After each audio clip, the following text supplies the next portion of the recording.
Hello, folks. This is Wemette coming to you with a story, but it's not a mob story. It's a story about an experience in my life. It was, I believe, 1972, and I had was talking to a friend who raised schnauzers, little German dogs, nice dogs. They're really easy getting along, but he had a stud dog. And normally, if you're going to breed dogs, you bring the dam to the sire. And it is just what it is. And in this particular case, I was with a guy by the name of Sammy, Italian guy. And Sammy said he really had an important job. And I said, Sam, I don't understand this. Why are you bringing your stud dog to a breeding? How come they didn't bring the damn to you? And he said, well, this is a very important client, very important client. And so I said, well, who is he? And he said, Ray Kroc. And I'd never heard him. I never heard of the man. Didn't know anything about him. And we went to inner city on Pine Grove. And we went up. He's carrying his schnauzer with him. And we went up an elevator, a private elevator, all the way to the top floor. And the top floor was Mr. Kroc's penthouse. That was the whole top floor of the building on Pine Grove. I don't remember the exact address. At any rate, what happened was during that process, we got up there and there was a maid that answered the door, and nice guy in a dinner jacket, just, lounging around the house. Older man, much older than me at the time. And what I did was I told him, he introduced himself. I told him who I was, and he talked to Sammy. And then the dogs went off. He put the dogs in a private room so they could breed. And while they did that, I was very impressed, very, very impressed, because this man, the place was immaculate. It was gorgeous. It's like nothing I had ever seen at that time in my life. I mean, it was very well done. So he went to the piano and he sat down to the piano. And he had a bar there.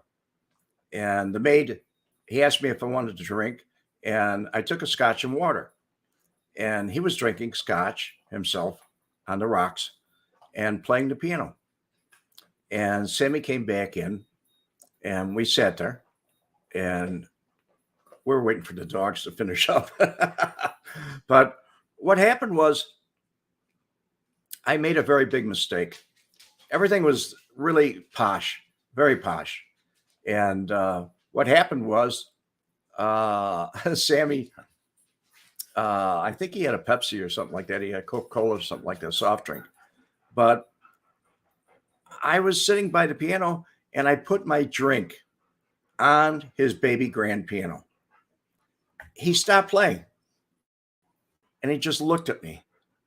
And I felt very awkward. And he said, don't ever do that again. And he called the maid over.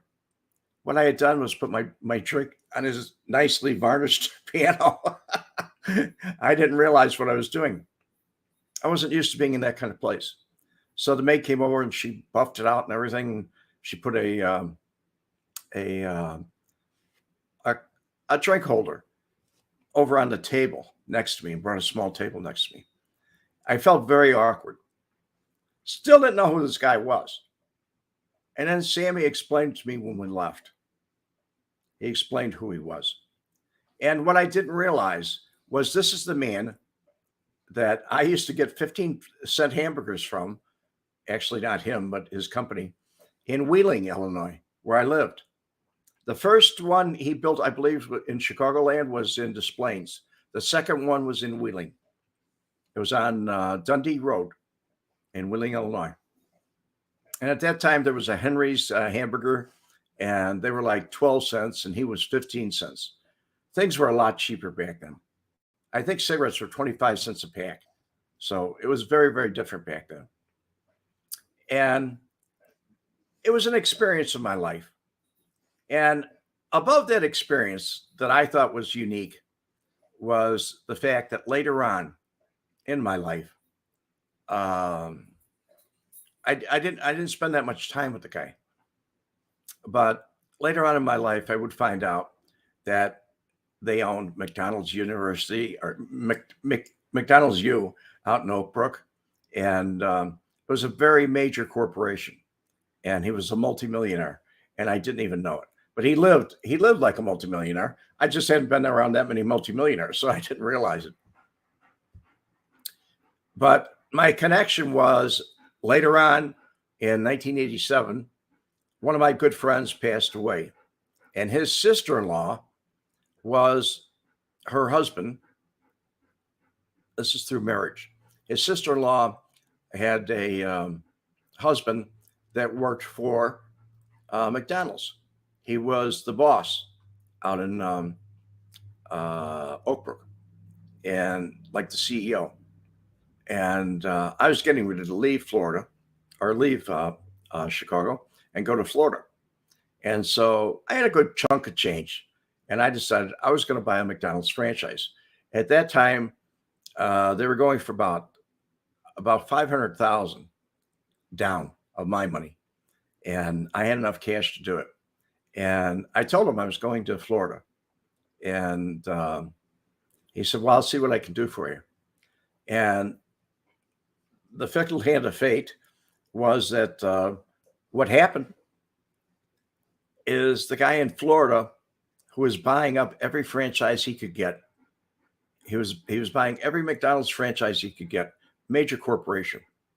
And he had, I don't know how many, maybe 40, 50, 60, something like that. So my buddy's friend who worked there, he passed away, Ludwig Skog III. And when he passed away, I thought this would be a good thing. But the man came to me and said, "I'm sorry, that guy's got first shot on anything in the state of Florida, no matter where it is." And I thought, oh, wow, I'll move to Sarasota, open up a McDonald's. Didn't work that way. It really didn't. But he was an interesting man.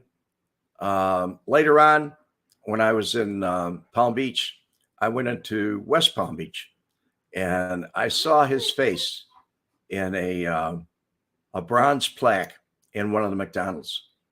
And I was so impressed. I really was, because I had met the legend that these young people were working for. Nobody really paid that much attention to who he was. Oh, yeah, he's a figure. But I met a living figure that was quite a man. Now, they came out with a thing on Netflix. And it was called Founder. And it was very interesting to me because it wasn't as accurate as real history.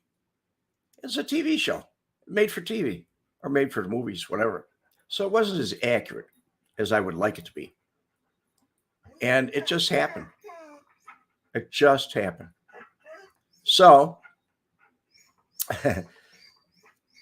I started looking up things on the internet to see how accurate other things were. And I found out something on the internet. It mentions his home in Arlington Heights. It mentions his homes in different places. It mentions the San Diego Padres, which he purchased. It mentions a lot of things, but it doesn't mention that condo on Pine Grove. It doesn't mention that he raised schnauzers or he loves schnauzers. It doesn't mention a lot of things. There's just a lot of things that aren't mentioned.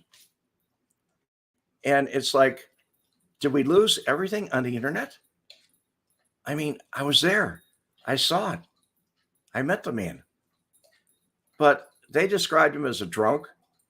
They described him as a lot of things. And as I looked reflected back in my own life, I can only say that we've lost a lot through Google and through the internet on facts and photographs. But living through it for me was an event, a major event. So I thought I'd share that with you folks. And thank you so much for watching.